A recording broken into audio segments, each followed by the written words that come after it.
Hey everyone, Jay Sherm here. In today's episode, I have with me David Wood, who is a high performance coach. Welcome to the show, man. Thank you, Jason. And what exactly, me too, man. And what exactly is a high performance coach? Yeah, it's a weird label. I think maybe 20 something years ago, I realized that I was good with business, numbers and systems and money, but I knew nothing about people. I knew nothing about emotional intimacy, vulnerability, leadership. And so I've been catching up the last 20 years and learning about all of those things. And what I like to do is help people live a life that they truly enjoy and love.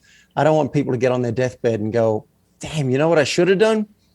I should have told the truth more. I should have risked more. I should have told people I love them more. I should have gone for life more. So I'm a coach, and a lot of people seem to be interested in performing better in the game of life. That's something that I'm also interested in too. And speaking of happiness, the topic of the episode is how 30% more courage can double your revenue and your happiness. Tell me a bit about where you came up with this topic. I've realized over my life, when I look back on it, that the things that I was scared of, I would lean into. I didn't decide to do that, but my psychiatrist once said, you're almost counterphobic. And I think it's because as a kid, whenever I didn't do something because of fear, I felt terrible. I felt small. And I regretted it. I regretted not asking that girl out. I regretted not standing up to the bully and punching him on the nose and maybe taking a beating. So I think I just learned how bad that felt. And so I will lean into something if it's edgy and scary. I'm like, how can I go and push back the boundaries of life? It almost sounds like you're trying to approach challenges, right? Like a lot of the things in my life, if I see something difficult, I feel like this is impossible to do, or this is a goal that's going to be challenging. It's going to require a lot of work. Most people, like you said, they're going to go the other way and say, F this, I'm not doing it. Whereas I like to approach that challenge and try to tackle it. Is that something along the lines of what you're saying? Yeah. And even worse, they may not know they're doing it because the brain's very clever and it will just hide things from us that are going to be scary. Like, no, I'm not going to go and tell my uncle what I really think about him. I'm not going to go and tell my coworker that I was really offended in the meeting last week because that's going to be awkward. So the mind will hide these things from us. What I found is as I do lean into these things, and I'll give you an example. I noticed that you're a filmmaker. Well, for 10 years, I've been just quietly saying to myself, I'd love to move to LA one day and see what happens if I dive into acting. 4 months ago, I started telling people. And someone said, well, I'm going to audition for a play called Dracula. Do you want to come with me? And part of me is like, hell no, I haven't even done an acting class. Why would I go with you to an audition? But another part of me said, this is what it sounds like when the universe is knocking. You know, what's the worst that can happen? You go and do it. You feel silly. You don't get the gig. Right. Well, I went and did it. They cast me as the lead. I got paid for the first professional production. Look at that. Now I got 2 commercials booked. I just did 4 short films, and I think I'm moving to LA in May. Damn, man. So that's an example of where the mind for 10 years had hid that from me. And then I started speaking it, and one thing led to another, and I answered the call. And so that's what I want for people is find those edges. What are those things that your mind is hiding from you that could be very fulfilling? It could be asking a celebrity to endorse your product. It could be asking 10 people to work with you. I mean, a lot of this is fear, though. I talk to entrepreneurs all the time and people who approach me, friends, family, anybody saying, you know, how can I start this business? How can I be an actor? How can I write a book? How can I do this? How can I do that? And I say, listen, you have to start doing it. You have to write an outline. You have to brainstorm. You have to take the steps necessary to reach that goal. And it's not going to take one day. It's going to take 1 year or years. So you have to commit to that. And once you can commit to that and you can get past the fear of rejection or the fear of failure, then you can move on with enjoying the process, right? Yeah. And I got a couple of practicals that people can use because I know this can be a bit pie in the sky, but one thing you can do is write on a piece of paper, what would I do if I was fearless? I'm not asking you to be fearless, and I'm not even asking you to do anything on the list. We just want to start to see where are my edges. It's like a wish list. What's that? It's like a wish list. Yeah. But a wish list if fear wasn't an issue. Right. Because if we just write a normal wish list, we operate in the realm of what's possible and doable and comfortable. So if I could just ask for anything, what would it look like? And then you might circle a couple of things. The next step that I think is important is you have to generate the possibility. You have to see it as possible. If you don't generate in your mind, yes, this is possible, you're not going to go forward. You're not going to get to do it. So say with acting, I moved to LA. People are telling me left, right, and center, it's super competitive. It's really hard. Don't want you to get your heart broken and whatever. I'm generating the possibility that I'm a charming person and I'm going to meet the right people. I may not get a major film, I may not make a living at it, but I'm going to get some gigs and I'm going to have a good time doing them. Well, you're putting yourself out there. Now I'm willing to put myself out there because I've generated the possibility. Recently, I asked a woman out. 3 months, I didn't ask her out because, you know, she works at a business and she's paid to be nice to people. And I'm like, I don't want to put her on the spot. Finally, I decided, you know what? She can say no, and I'm fine with that, or she can say yes. But I generated the possibility, and I went in, I asked her out, and she said yes. We have to generate that. And we have a neocortex in our brain that can generate possibility. Go and do a course like the Landmark Forum by Landmark Education. They create possibility generating machines. And I think that's what separates a lot of happy and successful people from the rest who just accept what everyone else tells them. So is this a lot like what I've been telling people? I mean, I wrote a book about stuff like this too, and I mention a lot about visualization, right? So, you know, one of the things you have to do is first you have to brainstorm what it, in your case, it's a wish list, a fear wish list, or a non-fear wish list. For me, it's more about brainstorming the types of things you want to accomplish. From there, it's visualizing those things in action, those things happening, those things what's the result that will take place after you create or do these things? What will it look like? And then it's starting to knock those things off your list, right? One by one. I mean, I agree with you. Sounds a lot. I think that's a good way to do it.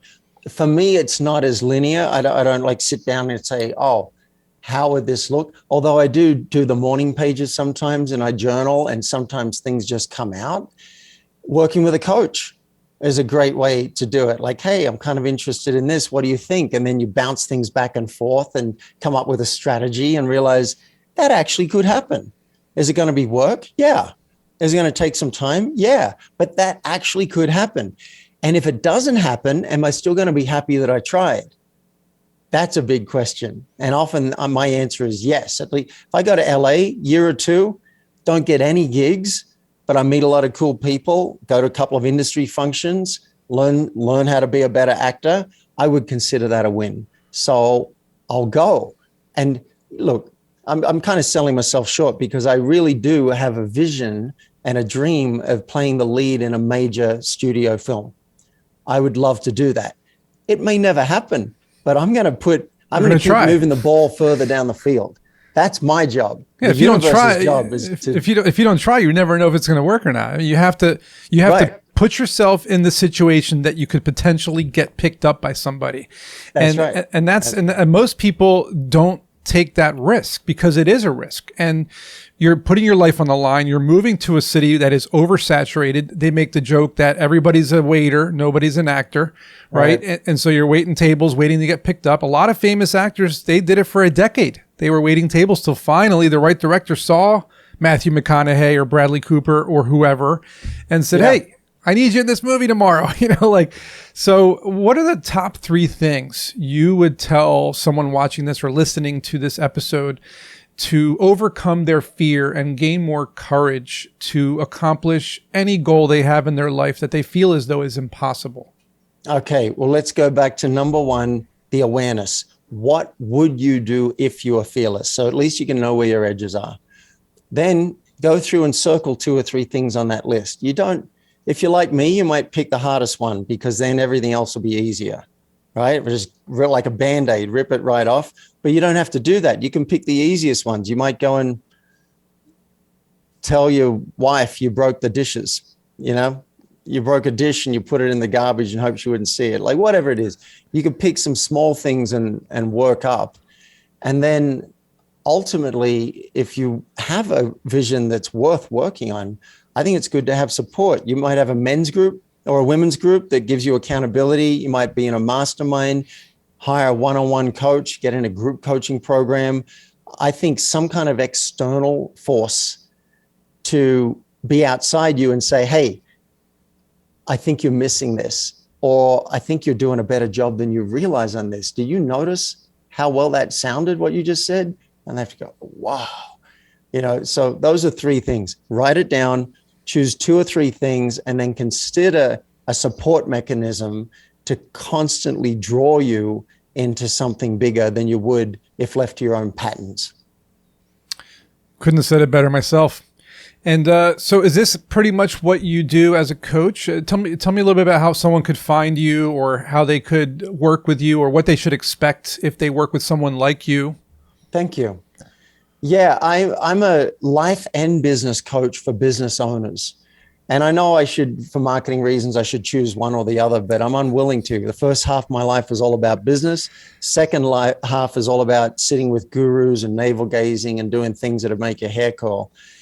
And so now we usually start with revenue because most people want more money in their business. Okay, fine. Let's build revenue. But also, how much time off do you want? That's a question I like to ask. And then what are your other goals? Do you have a goal for your connection with your kids, or having kids, or your partnership? Or is it a self-expression like singing or guitar or swimming with dolphins? Or I've always wanted to live in Brazil. Haven't done it yet. It's still on my bucket list. I went to Colombia recently. And if you think that coaching with me might accelerate your life in a really good direction, those are the two things I do. I help you choose a better direction for you and then move towards it faster and with more fun. If you are interested, then I can give out a link where you can request a session with me. I think at the moment I'm calling it a double your revenue audit because everyone seems to want more money, but that's just where we begin. Okay. I'll ask you a lot of questions that have got nothing to do with money as well. And you can go to myfocusgift.com. I got a couple of free downloads I created for listeners that can help them with their courage and their productivity. And you can request a double your revenue audit. We'll get on the phone and see if coaching even makes sense for you.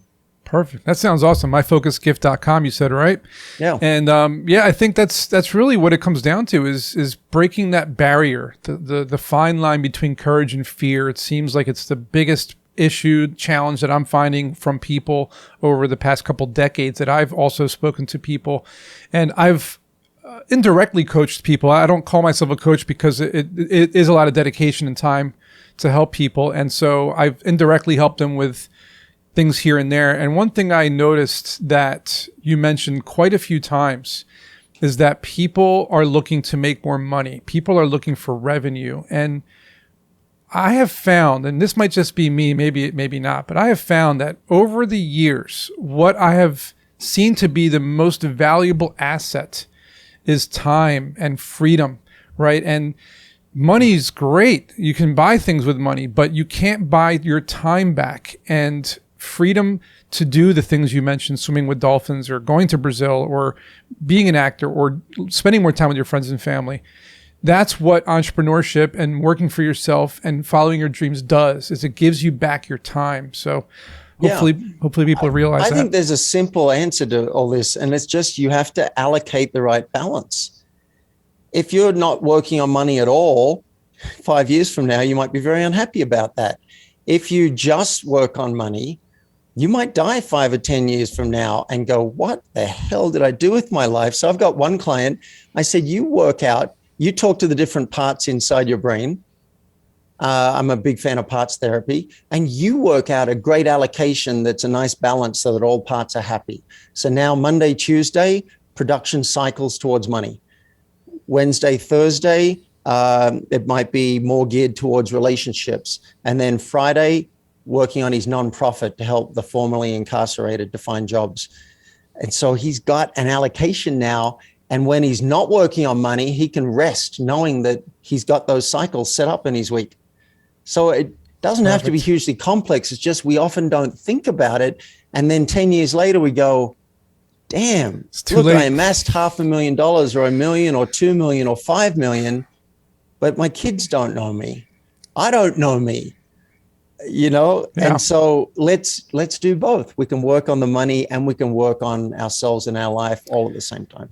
You heard it out of David's mouth. Balance everything, people, and stay focused. And if you need them, it was, one more time, your website? myfocusgift.com will take you to a hidden page on my website where you can put in your email address and be part of my field. Check it out, everybody. Hopefully you learned something. David, thanks for coming. Appreciate it. And as always, we will see you in next week's episode.